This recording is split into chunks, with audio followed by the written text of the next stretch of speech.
Bismillahir Rahmanir Rahim. In the name of God, the most merciful, the most beneficent.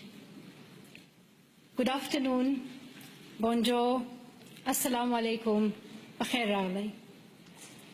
Mr. Prime Minister, Madam Trudeau, Sophie, Mr. Speaker, members of the House, members of the Senate, distinguished guests, my parents, Ziauddin and Torpikai,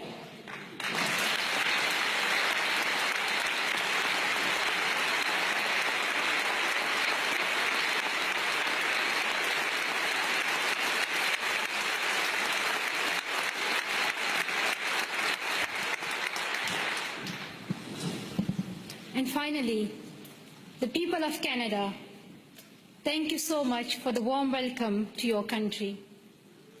This is my first trip to Canada, but not my first attempt. On the 22nd of October 2014, my father and I landed at the Toronto airport, excited for our first visit to your wonderful country. Soon we learned that a man had attacked Parliament Hill, killing a Canadian soldier, wounding others, and threatening leaders and civil servants in the building where I stand today. Canadian security officials and professionals advised us to reschedule. With sorrow in our hearts, we headed back to England, promising to return to Canada one day. The man who attacked Parliament Hill called himself a Muslim, but he did not share my faith. He did not share the faith of 1.5 billion Muslims living in peace around the world.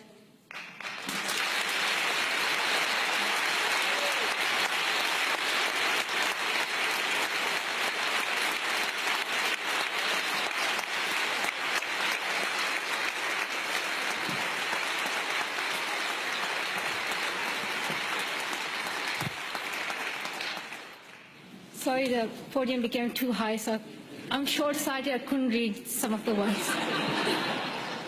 So now I can read my speech. Back to my point that the man who attacked Parliament Hill called himself a Muslim, but he did not share my faith.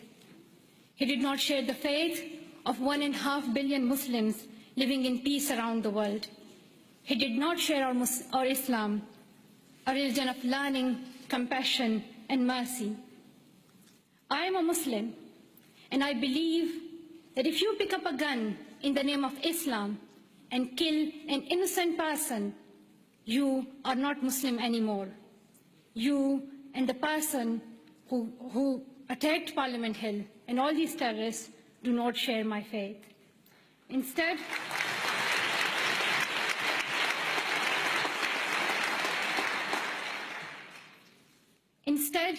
he shared the hatred of the man who attacked Quebec City Mosque in January, killing 6 people while they were at prayer.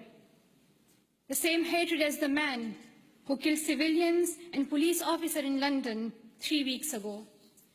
The same hatred as the men who killed 132 school children in Pakistan Army Public School in Peshawar. The same hatred as the man who shot me and my 2 school friends. These men have tried to divide us and destroy our democracies, our freedom of religion, our right to go to school. But we and you refuse to be divided. Canadians, wherever you are born, however you worship, stand together. And nothing proves this more than your commitment to refugees. Around the world, we have heard about Canada's heroes. We heard about the members of the First United Church here in Ottawa who sponsored newlyweds Amina and Abraham. A few months later, the family had their first child, a little girl named Maria. The church decided to raise more money to bring Abraham's brother and family to Canada so Maria could grow up with her cousins. We heard about Jorge Salazar in Vancouver, who came to Canada as a child refugee, fleeing violence in Colombia. As a young adult, he's working with today's children, immigrants and refugees, helping them adopt with the new culture and country. And I'm very proud to announce that Farah Muhammad, a refugee who fled Uganda and came to Canada as a child, is Malala Fund's new CEO. A Canadian will now lead the fight for girls' education around the world.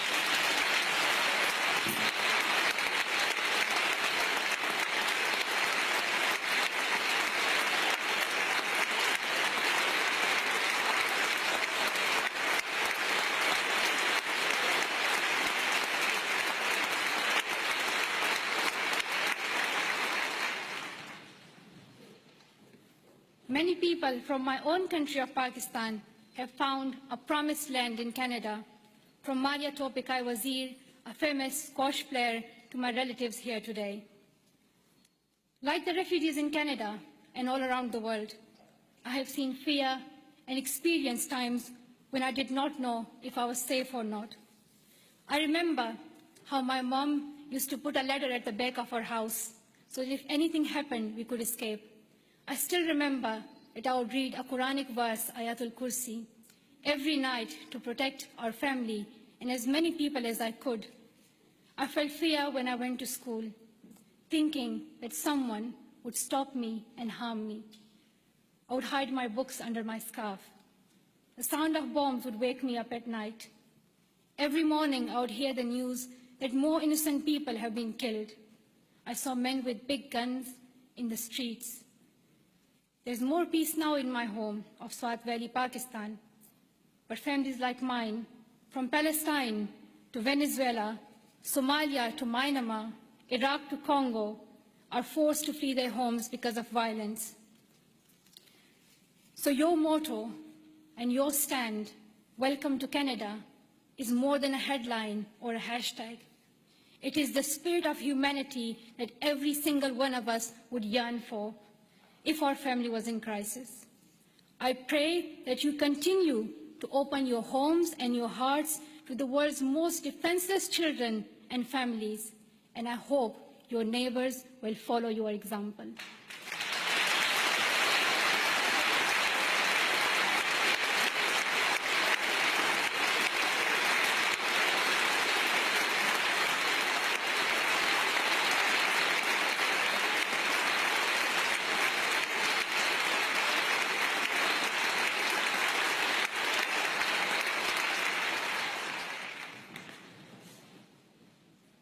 I'm humbled to accept honorary citizenship of your country.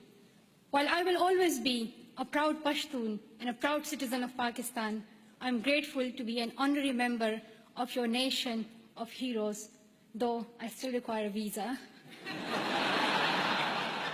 But that's another discussion.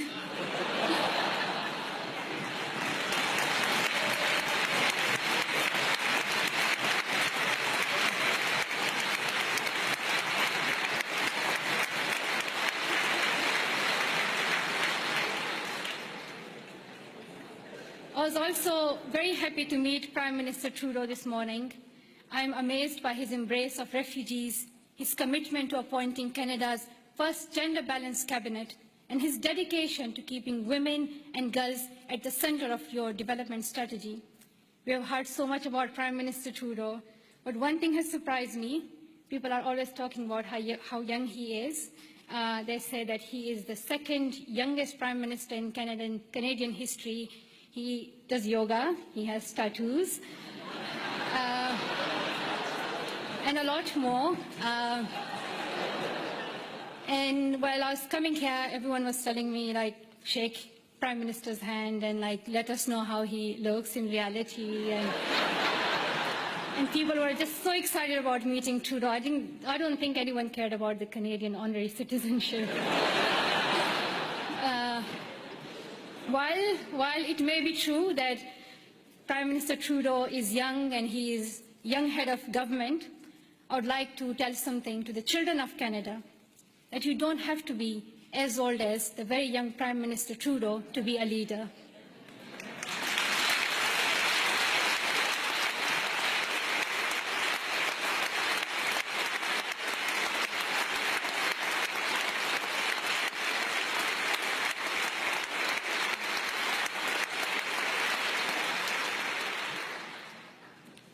I'm like on still page 7, so there are like a lot left. So if you do the standing ovation again and again, you'll get tired. Just to let you know, there's a lot left. But I want to share my story that I want to tell the children of Canada that when I was little, I used to wait to be an adult to lead. But I have learned that even a child's voice can be heard across the world. And to the young women of Canada, I want to say, let's step forward, raise your voices, and the next time I visit, I hope to see more of you filling these seats.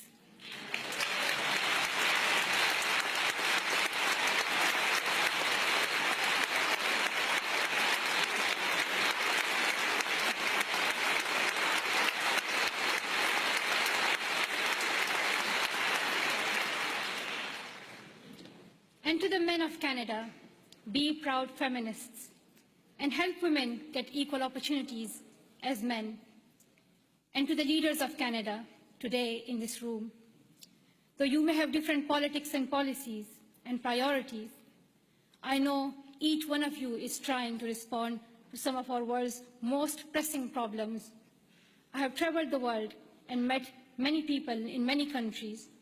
I have first-hand experience and I've seen many problems that we are facing today: war, economic instability, climate change, and health crisis. And I can tell you that the answer is girls. Secondary education can transform communities, countries, and our world. And here's what the statistics say. I'm saying it for those who still don't accept education as important. There are some, but I hope they will hear that if all girls went to school for 12 years, low and middle income countries could add $92 billion per year to their economies. Educated girls are less likely to marry young and contract HIV, and more likely to have healthy and educated children.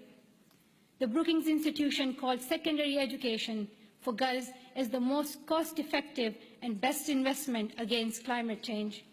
When a country gives all its children secondary education, they cut their risk of war in half.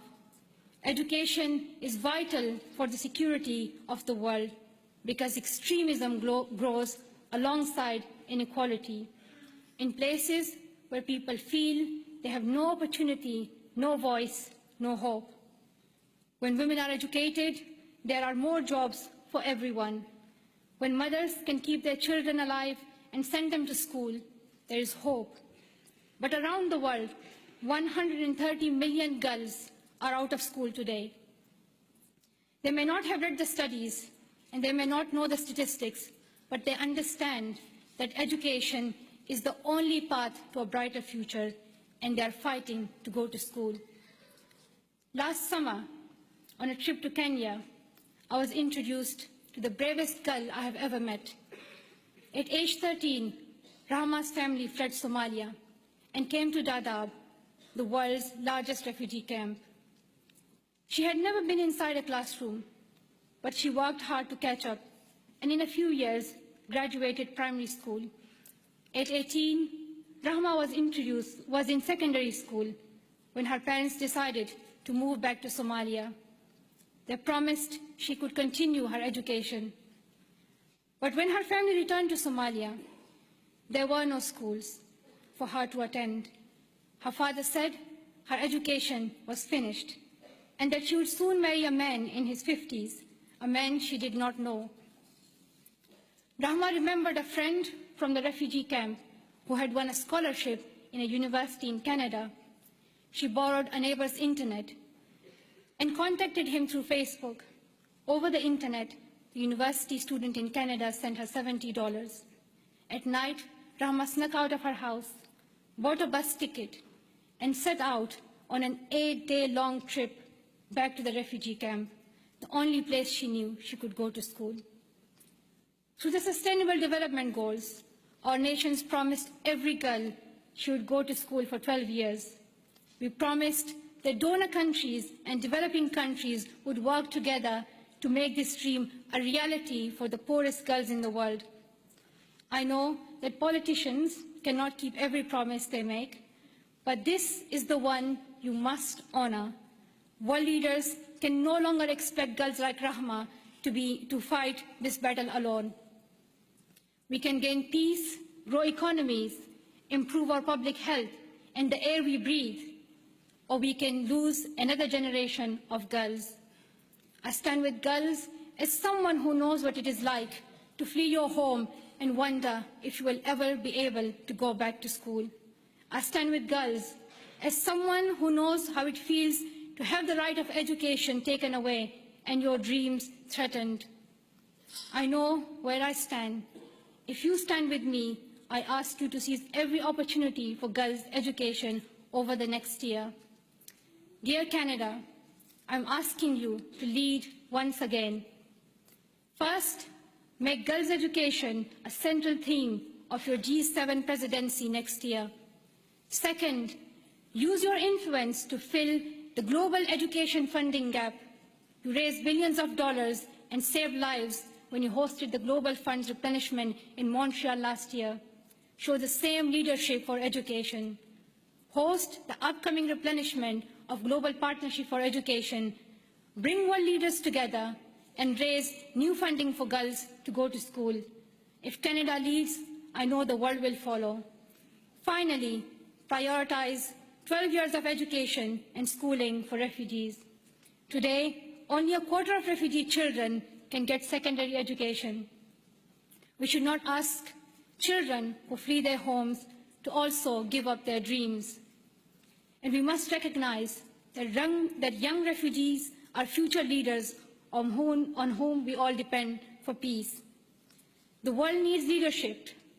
The world needs leadership based on serving humanity, not based on how many weapons you have. Canada can take that lead. Our world has many problems, but we don't need to look far for the solution. We already have one. She is living in a refugee camp in Jordan.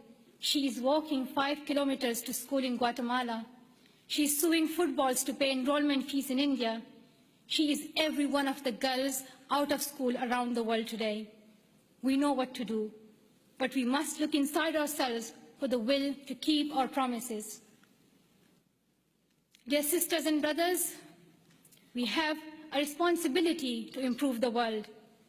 When future generations read about us in their books or on their iPads or whatever the next innovation will be, I don't want them to be shocked that 130 million girls could not go to school and we did nothing. I don't want them to be shocked that we did not stand up for child refugees as millions of families fled their homes. I don't want us to be known for failing them. Let the future generations say, we were the ones who stood up. Let them say, we were the first ones. We were the first to live in a world where all girls could learn and lead without fear. Let us be the ones who bring that change we want to see. Thank you so much for listening.